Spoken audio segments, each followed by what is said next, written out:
કે આ કોઈ આદિવાસી છે એટલે કે ગુલામ નથી, આ સ્વતંત્ર આદિવાસી છે. અને ચૈતર વસાવાએ કીધું છે કે ઓરિજિનલ આદિવાસી એટલે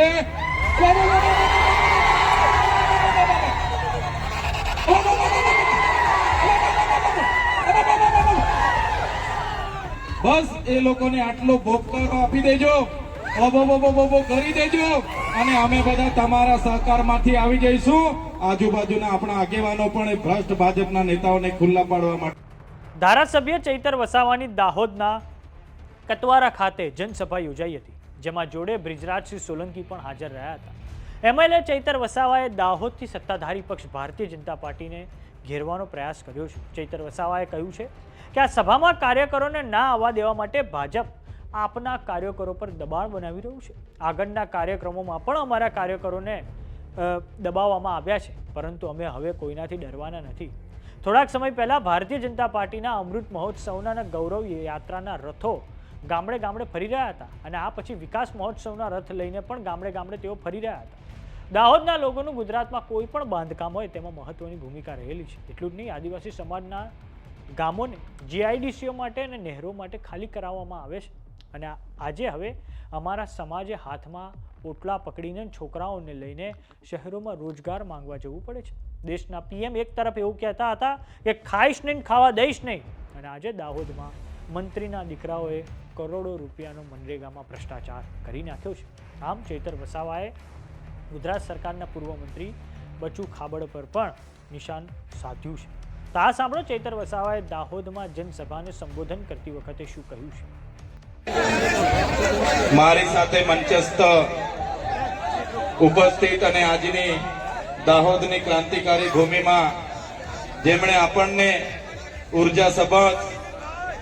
ઉર્જાસભર પોતાનું વક્તવ્ય આપેલું છે એવા ગુજરાત પ્રદેશ આમ આદમી પાર્ટીના યુવા અધ્યક્ષ અને કોળી સમાજના આગેવાન એવા બિજરાજભાઈ, દાહોદ જિલ્લાના આગેવાન અને આમ આદમી પાર્ટીમાં પ્રદેશ સંગઠનની જેમની જવાબદારી છે એવા નરેશભાઈ બારિયા, આમ આદમી પાર્ટી દાહોદ જિલ્લાના પ્રમુખ એવા રાકેશભાઈ બારિયા, ડોક્ટર જીગીસાબેન પારગી, ગઢબારાના પ્રભારી શ્રી, લીમખેડાના પ્રભારી અને દેવગઢ બારેના પ્રભારી શ્રી એવા તમામ મંચસ્થ હોદ્દેદારો, પદાધિકારીઓ અને જેમણે આ વિસ્તારના કાર્યક્રમોમાં ખૂબ સારી આયોજન કર્યું છે એવા કૃષ્ણાભાઈ, દેવેન્દ્રભાઈ, મહીસાગર જિલ્લાના આમ આદમી પાર્ટીના પ્રમુખ એવા બાબુભાઈ નો ઇતિહાસ આ ભૂમિ સાથે જોડાયેલો છે.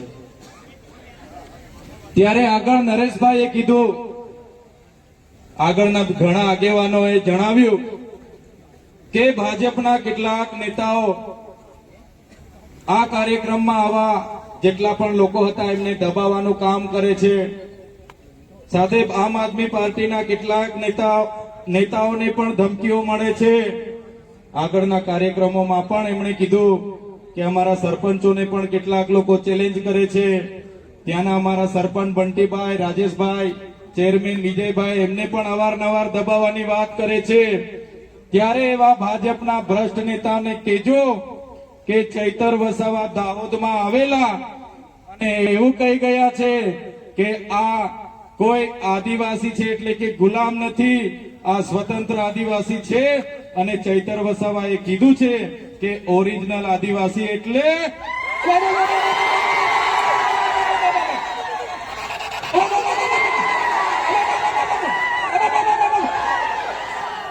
બસ એ લોકોને આટલો ભોપકારો આપી દેજો, કરી દેજો, અને અમે બધા તમારા સહકારમાંથી આવી જઈશું. આજુબાજુના આપણા આગેવાનો પણ એ ભ્રષ્ટ ભાજપના નેતાઓને ખુલ્લા પાડવા માટે આવી જશે. એમને તમે પૂછો, આપણા બધાના કામ હોય છે ત્યારે ધારાસભ્ય, એ સાંસદ સભ્ય આપણને મળતા નથી. થોડા દિવસો પહેલા, થોડા મહિનાઓ પહેલા અમૃત મહોત્સવના રથો લઈને ગામડે ગામડે નીકળી પડેલા, એ પછી ગૌરવ યાત્રાના રથ લઈને ગામડે ગામડે ફરતેલા, અને થોડા દિવસો પહેલા ગયા મહિનામાં વિકાસ મહોત્સવના રથ લઈને ગામડે ગામડે આવેલા. આવ્યા હતા કે નથી આવ્યા? આવેલા કે નથી આવ્યા?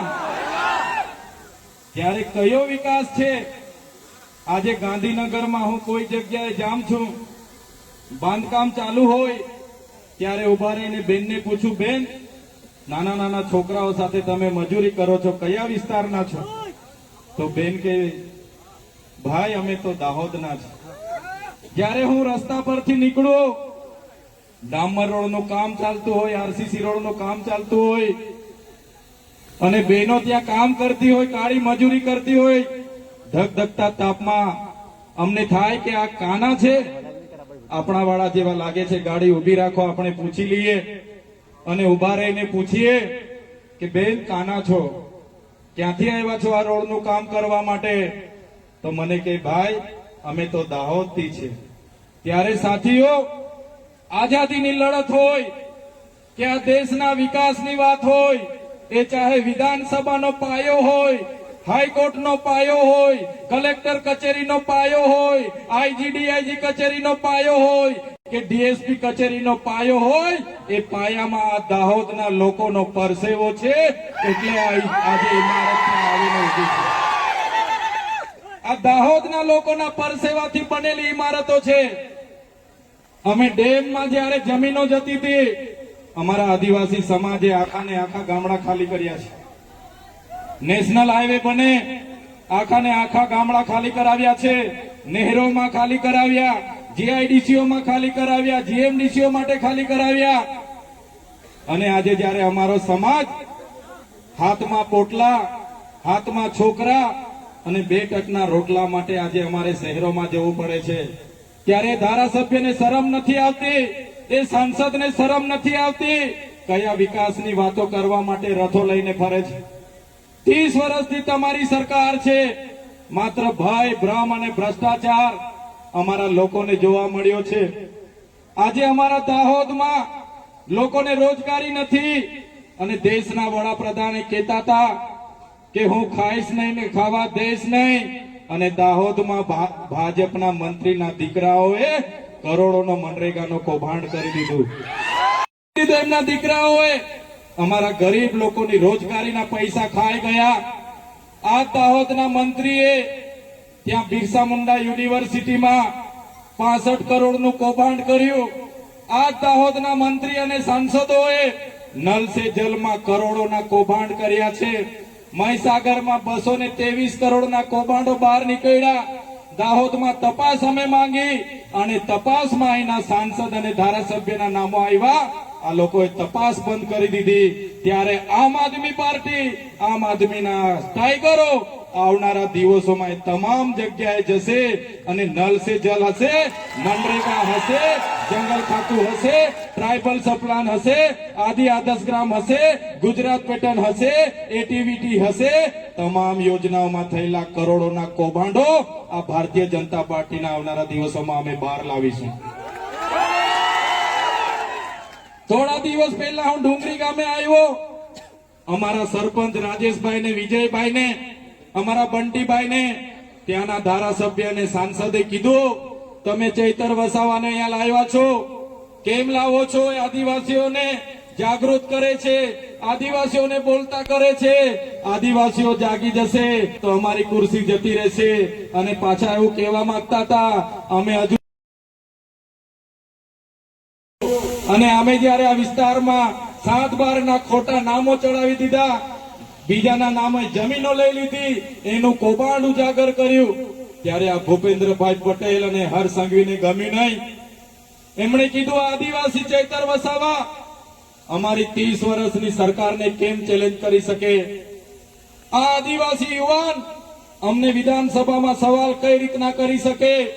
આ આદિવાસીને ભેગા કઈ રીતના કરે? આદિવાસીની હક અધિકારની વાતો કેમ કરે? આદિવાસીઓની સ્વાભિમાનની વાતો કેમ કરે? એને જેલમાં નાખો. અને તમે જોયું હશે, મને એક વાર નથી અનેક વાર જેલમાં નાખવામાં આવ્યા.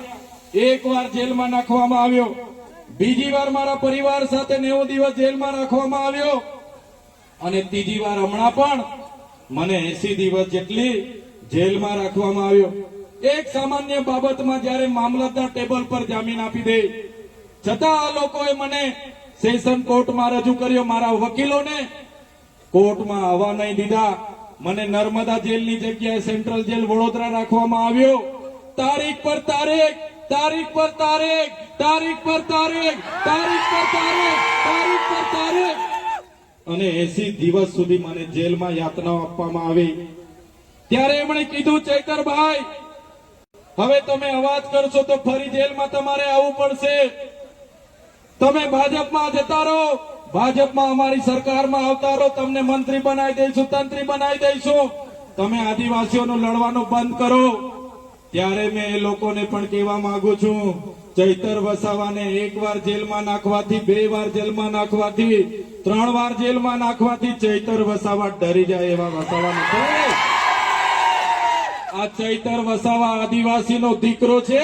આદિવાસીનો ઇતિહાસ તમે જોઈ લેજો. ગોરા અંગ્રેજો સામે અમે નથી ઝૂક્યા, આ કાળા અંગ્રેજો સામે પણ અમે નથી ઝૂક્યા. 80 દિવસ સામાન્ય બાબતમાં મને રાખ્યો, ત્યાં એટલી યાતનાઓ આપી, મારો પરિવાર દુખી, મારા કાર્યકરો દુખી, મારા પાર્ટીના લોકો ચિંતા કરે. તમારી બધાની ચિંતા હશે, તમે બધા મારા માટે પ્રાર્થના કરતા હશો. એ લોકોનો ઈરાદો હતો કે ચૂંટણી પત્યા સિવાય નીકળવા નથી દેવાનો. છતાં તમારી પ્રાર્થના, તમારી દુઆ, તમારી મનોકામના મારી બે. વાત કરીએ વડાપ્રધાન નરેન્દ્ર મોદીની, તો વડાપ્રધાન નરેન્દ્ર મોદી 15મી નવેમ્બરે બિરસા મુંડાની 150મી જન્મજયંતિની ઉજવણીના ભાગરૂપે નર્મદા જિલ્લાના ડેડિયાપાડા ખાતે આવવાના છે અને ડેડિયાપાડામાં તેઓ એક જનસભાને સંબોધિત કરવાના છે. તો સમાચારોમાં અત્યારે બસ આટલું. જોતા રહો જમાવટ. જો તમે અમને યુટ્યુબ પર જોઈ રહ્યા તો સબસ્ક્રાઇબ કરો, જો તમે અમને ઇન્સ્ટાગ્રામ અને ફેસબુક પર જોઈ રહ્યા તો ફોલો કરો. સાથે જ અમારી વોટ્સઅપ ચેનલ આવી ગઈ છે, જોઈન કરવાનું ના ભૂલતા. નમસ્કાર.